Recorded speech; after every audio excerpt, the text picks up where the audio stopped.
துலா லக்ன துலா ராசி. காலபுருஷனுக்கு 7வது வீடு.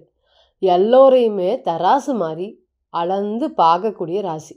நீ பெருசு, நான் பெருசு, நீ பணக்கார, நீ ஏழை, இந்த விஷயத்துலலாம் எந்த ஒரு பாகுபாடும் இல்லாமல் சொன்ன வாக்குறுதியை காப்பாற்றுறதுக்கு கடைசி வரையும் போராடிட்டு இருக்கக்கூடிய ராசி, போராடக்கூடிய ராசி. நான் இப்படி தான், எனக்கு எது சரின்னு பட்டுச்சோ அதை செய்வேன், எனக்கு தவறுன்னு பட்டுச்சுன்னா நான் போயிட்டே இருப்பேன், யாரும் சொல்கிறதையும் நான் கேட்க மாட்டேன். இது எல்லாமே இந்த ராசியோடைய குண நலன்கள். இன்னுமே சொல்லிட்டு போகலாம். இங்கே சனி உச்சங்க, சிறந்த வேலைக்காரன். சூரியன் நீசம், அந்த வேலைக்கு உண்டான பணம் வருதோ இல்லையோ யோசிக்கவே மாட்டாங்க, செஞ்சிட்டே இருப்பாங்க. 10 வருஷம் 15 வருஷம் இந்த இன்க்ரிமெண்ட் போடல இருக்கிறவே சம்பளத்தோடையே ஒருத்தங்க வேலை செஞ்சிட்ருக்காங்க. இந்த வேலைக்கு சேர்ந்த அந்த முதல் நாள்லேருந்தே இப்போ வரையும் அந்த கம்பெனியை தன்னுடைய கம்பெனியாக நினச்சி வேலை பார்த்துட்டு இருக்கக்கூடிய நபர்கள் யார்? ஒரு மாதிரி எந்த ஒரு சூழ்நிலையிலுமே, கஷ்டமான சூழ்நிலையில் கூட நமக்கு வேலை ரொம்ப முக்கியம் அப்படின்னு நினைக்கக்கூடியவங்க யாருன்னா இந்த துளாராசி துலா லக்னம் தான். இது ஒரு ஆணுக்காக இருக்கட்டும், இந்த ராசியில் பிறந்த பெண்ணாக இருக்கட்டுங்க, திருமண வாழ்க்கை அப்படின்னு சொல்லும்போது எவ்வளோ கஷ்டங்கள் இருந்தாலும் நஷ்டங்கள் இருந்தாலும் அந்த லைஃப்பை கொண்டுட்டு போயிட்டே இருப்பாங்க. கஷ்டத்துலேயும் சோகத்துலேயும் கவலைகளையும் கூட தன்னுடைய ஃபீலிங்ஸை வெளியே ஷேர் பண்ண மாட்டாங்க. நமக்கு கடவுள் கொடுத்த பிராப்தம் இவ்வளோதான் அப்படிங்கிறத எடுத்துகிட்டு போயிட்டே இருப்பாங்க. தைரியமாக சொல்லலாம், துளாராசி பிறந்த துளாராசி ஆண்களாக இருக்கட்டும் பெண்களாக இருக்கட்டும், எந்த ஒரு சூழ்நிலையிலுமே கடைசி வரையும் இந்த ஹோப்பு, ஒரு விஷயத்த திருமணம் சம்மந்தப்பட்ட உறவுகளும் சரி, காதல் சம்மந்தப்பட்ட உறவுகளையும் சரி, நான் உனக்கு பண்ணித்தரேன், நம்ம திருமண வாழ்க்கைக்குள்ளே வந்துட்டோன்னா நம்மளுடைய விஷயங்கள் யாருக்குமே வெளியே போகக்கூடாது அப்படிங்கிற மாதிரி எவ்வளோ விஷயம் இருந்தாலும் அதுலேருந்து வெளியே மீண்டு வரக்கூடாது, இதிலே இருந்து போராடணும். ஒரு பிரச்சனை வந்தால் விட்டுட்டு போகக்கூடிய ராசி இது இல்லை, நிச்சயமாக இது இல்லை. அப்போ துளாராசி பிறந்த ஆண்களாக இருக்கட்டும் பெண்களாக இருக்கட்டும் கல்யாணத்துக்கு ரொம்பவே சூப்பரான ராசின்னு சொல்லலாம். இந்த ராசியா யோசிக்காமல் கல்யாணம் பண்ணுங்க. ரொம்ப நாள் அந்த திருமணத்துக்காக அந்த பெண்ணோ அந்த ஆணோ எவ்வளோ கஷ்டத்துலேயுமே, ரொம்ப கஷ்டம் வந்தாலுமே அந்த உறவை பிரிச்சுட்டு போகணும் அப்படிங்கிற நினைக்க மாட்டாங்க. ஆனால் இன்றைக்கி இவங்களுக்கு அதையெல்லாம் தாண்டி போய் பிரச்சனைகள் வந்துக்கிட்டே இருக்குது. நீங்கள் என்ன சொன்னாலுமே மற்றவங்க மறந்துட்டு உங்களை மறக்கக்கூடிய ஒரு சூழ்நிலைகள். இவங்களுக்காகவா இத்தனை நாளாக இதையெல்லாம் பண்ணணும், இன்றைக்கி எவ்வளோ விஷயங்களை விட்டு கொடுத்தோம், எல்லாரும் என்னை விட்டு போயிட்டாங்க. இந்த ஒரு வார்த்தைகள் தான் இன்றைக்கி துளாராசியை பொறுத்தவரையும் அதிகமாக காயப்படுத்துது. 100க்கு 100% இன்றைக்கி மன வருத்தத்தோடு இருக்கீங்க. அமைதியாக எல்லாத்தையும் வாட்ச் பண்ணிகிட்டு இருக்கீங்க. வாழ்க்கையில் நிதி நிலைமை அப்படிங்கிறது துலாத்தை பொறுத்தவரையும் ரொம்பவே ஆவரேஜ். துலாத்தை பொறுத்தவரை குரு அப்படிங்கிறது வழுக்கக்கூடாது. குரு வலுத்து நின்றுட்டாருன்னு வச்சுக்கோங்க, ராசியை பார்த்துட்டாருன்னா இதுக்கு மேலே எதுவுமே இல்லை அப்படின்னு சொல்கிற அளவுக்கு பிரச்சனைகள் வர்றதுக்கு காத்துட்ருக்கு. அந்த அளவுக்கு வந்து பார்த்திங்கன்னா துளாராசியை பொறுத்தவரை நம்ம அவ்வளோ பாசிட்டிவ் சொன்னாலும் அந்த குரு ராசியை பார்க்குறதுனால திடீர் ஒரு மாற்றத்தினால ஏதோ ஒரு விஷயத்த வந்து பார்த்திங்கன்னா யோசிச்சுட்டே இருந்து டக்குன்னு இந்த விஷயம் நான் பண்ணிட்டேன், அதை பண்ணதுனால நான் எடுத்த முடிவுனால இன்றைக்கி நான் பெரிய பிரச்சனையில் மாட்டிகிட்ருக்கேன் அப்படின்னு இன்றைக்கி ஒரு ஃபேஸ் பண்ணுற அளவுக்கு சுச்சுவேஷன் கொடுத்துட்ருக்காருன்னா அது குரு தான் ஸ்ட்ராங்காக கொடுப்பார். வேறு எந்த கிரகத்தோடைய காம்பினேஷன் இருந்தாலும் சரி, இருக்கிறதுலே பெரிய காரியம் கருணாகம் சொல்லக்கூடிய சனி ராகு காம்பினேஷன் இருந்தாலும் கூட துலாத்தை பொறுத்தவரை ஒன்றும் பெரிய நெகட்டிவ் பண்ணாது. ஆனால் அந்த குரு வலுத்து ராசியை பார்த்துட்டாருன்னு வச்சுக்கோங்களேன், அமைதியாக இருந்தாலும் தலையை உருட்டுவாங்க, நீங்கள் பேசிகிட்டு இருந்தாலும் தலையை உருட்டுவாங்க. இன்றைக்கெல்லாம் கிட்டத்தட்ட சொந்த வீட்லேயே ஒரு எதிரி மாதிரி, ஒரு அகதி மாதிரி, ஒரு சின்ன பணத்துக்கு கஷ்டப்படுற மாதிரி, ஒரு மன ரீதியான சோம்பல் அதிகமாக உடைய ராசி அப்படிங்கிறத சொல்லலாம். இன்றைக்கெல்லாம் மனசுக்கு பிடிச்சது நடக்குதா அப்படின்னு கேட்டிங்கன்னா துளாராசியை பொறுத்தவரையும் இல்லவே இல்லை. யோகாதிபதினு சொல்லக்கூடிய சனீஸ்வர பகவான் தனக்கு என்ன அப்படின்னு சொல்லிட்டு 6ஆம் பாவகத்தோடு சம்மந்தப்படுறார். மற்ற 2 கிரகமே புதனும் வந்து பார்த்திங்கன்னா பெரிய அளவுக்கு சப்போர்ட்டிவாக இல்லை. அப்போ என்ன தத்தளிச்சிட்டு இருக்க மாதிரி, மன அழுத்தத்தில் இருக்க மாதிரி, இன்றைக்கி என்னென்ன கர்மா இருக்கோ அந்த கர்மா எல்லாம் இன்றைக்கி உங்களோட ராசியை பொறுத்தவரையும் கர்மா எப்படி வேலை செய்ய போகுது. நம்மளுடைய ஒரு பிறந்த கால ஜாதகத்தில் ஒருத்தருக்கு நம்ம கன்சல்டேஷன் பார்த்தோம். அவங்க கிட்ட சொன்னோம், இந்த நேரத்தில் கர்மா வேலை செய்கிறதுக்கு காத்துட்ருக்கு, ரொம்ப கவனமாக இருங்க, கர்ம ஸ்தானாதிபதியே தசாபுத்தி நடத்துகிறாரு, கர்மா ரொம்ப ஸ்ட்ராங்காக வெளியேற போகுது அப்படின்னு. சரிங்க அப்படின்னு இத்தனை நாளாக கூட இருந்தவங்க, தன்னுடைய விஷயத்த கேட்டுட்டு இருந்தவங்க எல்லாருமே இன்றைக்கி அவங்களுக்கு நம்பிக்கை துரோகம் பண்ணிட்டாங்க.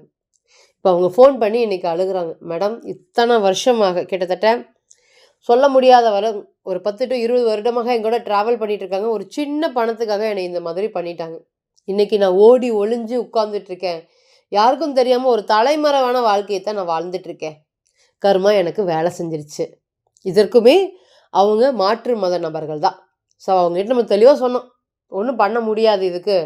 ஏன்னா கர்மஸ்தானத்தோட சம்மந்தப்பட்ட தசாபுத்தி நடத்துது. கர்மா வெளியேற காத்துட்டு கவனமாக இருங்கன்னு இண்டிகேட் பண்ணணும். ஆனா அவங்க கவனமாக இல்ல. அதன் விளைவாக நெறைய பிரச்சனைகள இன்னைக்கு சந்திச்சுட்டு, கிட்டத்தட்ட குழந்தைகள பார்த்து இத்தன நாள் ஆச்சு, என்னுடைய வீட்டுக்கார பார்த்து இத்தன நாள் ஆச்சு அப்படின்னு சொல்ற அளவுக்கு வருத்தப்படக்கூடிய சிச்சுவேஷன்ல இன்னைக்கு இருக்காங்க. ஸோ இதுக்கெல்லாமே நம்ம என்ன சொல்ல வரோம்?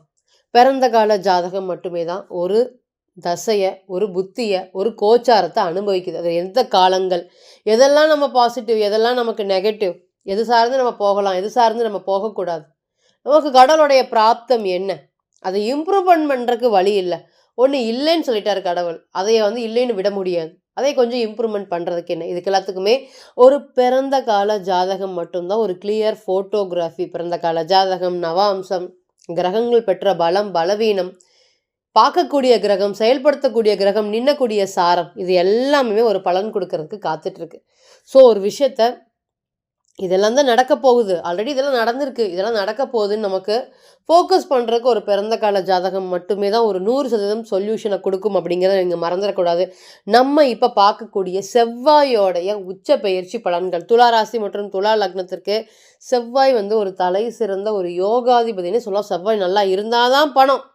செவ்வாய் நல்லா இருந்தா தான் மதிப்பு. செவ்வாய் நல்லா இருந்தா தான் கௌரவம். இது இல்லைன்னா செவ்வாய் பலவீனம் ஆயிட்டாவே அவர் இந்த ராசியை பொறுத்தவரையும் 10ல் பார்த்தீங்கன்னா நீசம் அடையக்கூடிய கிரகம் இருந்தாலும் செவ்வாய்க்கு 10ல் திக்பலம்னு ஒரு அமைப்பு இருக்குது. ஸோ என்னதான் இருந்தாலும் செவ்வாய் பலம் பெறக்கூடிய அமைப்பு எப்படி இருக்க போகுது? இந்த 15ஆம் தேதிக்கு மேலே செவ்வாய் ரொம்ப நாட்கள் கழித்து தன்னுடைய மகர வீட்டில் உச்சமடையக்கூடிய பலன்கள் எப்படி இருக்க போகுது? என்ன மாதிரியான பலன்களை துலா ராசி மற்றும் துலா லக்னத்துக்கு கொடுக்கறதுக்கு காத்துட்ருக்காரு? உங்களுக்கு எல்லாருக்குமே தெரியும் செவ்வாயோடைய பார்வை 4, 7, 8. இதனால என்ன ஒரு மாற்றங்கள் வரதுக்கு காத்துட்ருக்கு? நிச்சயமாக பார்க்கலாம். சந்தோஷத்தை அனுபவிக்க முடியாத சூழ்நிலைகள். மனைவி இருக்குது, பக்கத்தில் போக முடியல. வேலை இருக்குது, என்னால் செய்ய முடியல. சம்பாத்தியம் இருக்குது, அதை என்னுடைய பயன்படுத்த முடியல. வீட்டில் பணம் இருக்குது, என்னால் எடுக்க முடியல. அப்பாவோடைய ஆதரவு இருக்க, நான் அவருடைய பணம் சார்ந்த பொருளாதாரம் சார்ந்த ஆதரவுகள். இந்த மாதிரி எனக்கு இருக்குது, எனக்கு இல்லை. ஒரு நாள் எனக்கு இருக்கலாமான்னு தோணுது, ஒரு நாள் எனக்கு எனக்கு இதெல்லாம் இல்லையோ, இதெல்லாம் என்னுடைய பொருள் இல்லையோ அப்படிங்கிற எண்ணங்கள் வருது. இதெல்லாம் எதனால் மேடம் அப்படின்னு நீங்கள் கேட்டிங்கன்னா நிச்சயமாக துலாத்தை பொறுத்தவரையும் பாருங்கள் 11ஆம் இடம் சொல்லக்கூடிய அந்த இடத்துல கேது பகவான். ஸோ சந்தோஷத்தை அனுபவிக்க முடியாது, மனசார ஒரு சந்தோஷத்தை அனுபவிக்க முடியாத ஒரு சூழ்நிலைகளில் தான் இன்றைக்கி இருக்கீங்க. உங்களுடைய புத்தியை இன்றைக்கி உங்களுக்கு வேலை செய்யாதுங்க. யாரோ சொல்கிற இன்ஃப்ளூயன்ஸு, யாரோ பண்ணுறதுனால ஒரு நாள் காலத்தை தாட்டிகிட்டு இருக்கிறீங்க தவிர்த்து சாமர்த்தியம் இல்லை.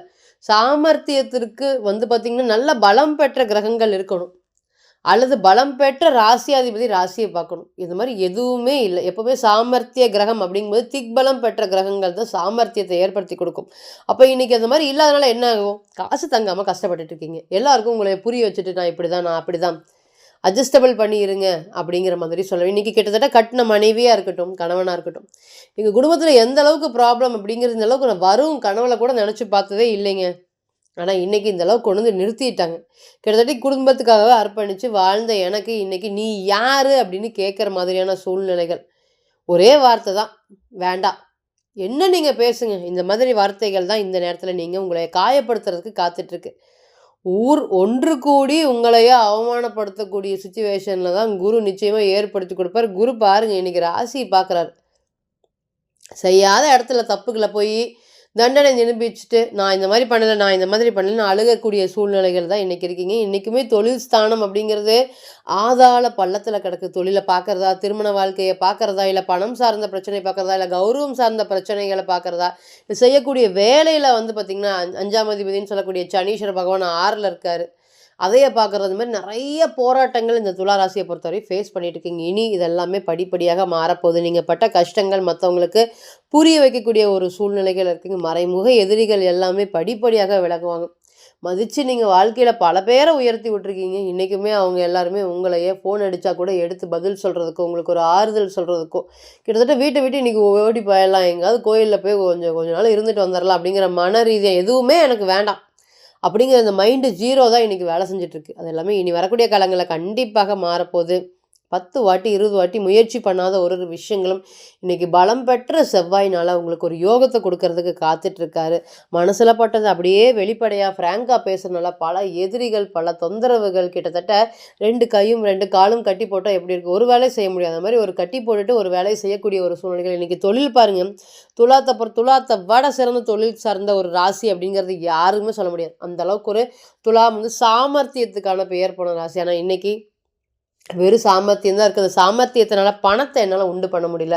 இந்த தொழிலுக்காக கடுமையாக கஷ்டமும், நஷ்டமும், கண்டமும் சந்திச்சுட்டு இருக்கேன் அப்படிங்கிறவங்களுக்கு எல்லாத்துக்குமே இனி வரக்கூடிய காலங்கள்ல தொழில் சார்ந்து இருக்கக்கூடிய பிரச்சனைகள் எல்லாமே படிப்படியாக விலகுறதுக்கு காத்துட்ருக்கு அப்படிங்கிறத நீங்க மறந்துறக்கூடாது. இன்னுமே நெறைய பலன்கள் இந்த செவ்வாயோடைய பெயர்ச்சிகள்ல வந்து உங்களுக்கு காத்துட்ருக்கு. இருந்தாலுமே ஒரு கிரகத்த மட்டும் தான் நம்ம பத்தி பேசியிருக்கோம். ஸோ பிறந்த கால ஜாதகத்தில இப்ப என்ன உங்களுக்கு ரூலிங் பிளானட்டோ, இப்ப என்ன உங்களுக்கு தசா, புத்தி, கோச்சாரம்லாம் எப்படி இருக்கு அப்படிங்கிறது பிறந்த கால ஜாதகம் மட்டுமே தான் ஒரு பலனை நிர்ணயிக்க காத்துட்ருக்கு. ஸோ தனிப்பட்ட ஜாதகத்தை மட்டுமே தான் ஒரு ஆலோசனை பண்ண விருப்பப்பட்டீங்கன்னா, கீழ இருக்கக்கூடிய இந்த நம்பருக்கு கான்டாக்ட் பண்ணுங்க. நம்ம சொல்லிட்டு இருக்கக்கூடிய அனைத்துமே கோச்சார பலன்கள் தான். இவை அனைத்துமே 20 to 30% உங்களுடைய பிறந்த கால ஜாதகத்தில எந்த கிரகமும் இல்லாத பட்சத்தில இது செயல்படுத்தும் அப்படிங்கிறத நீங்க மறந்துடவே கூடாது. தனிப்பட்ட ஜாதகத்தை நீங்க ஆலோசனை பண்ண விருப்பப்பட்டீங்கன்னா, கீழ இருக்கக்கூடிய நம்பருக்கு கான்டாக்ட் பண்ணுங்க. நான் வணங்கக்கூடிய நரசிம்மர் உங்க எல்லாருக்குமே நல்ல வளமான வாழ்க்கையை ஏற்படுத்தி தர நான் நிச்சயமா பிரார்த்தனை பண்ணிக்கிறேன். மீண்டும் ஒரு பதிவில் உங்களெல்லாம் சந்திக்கும் வரை உங்களிடமிருந்து விடைபெறுவது உங்கள் அஸ்ட்ரோ புவனேஸ்வரி. நன்றி, வணக்கம்.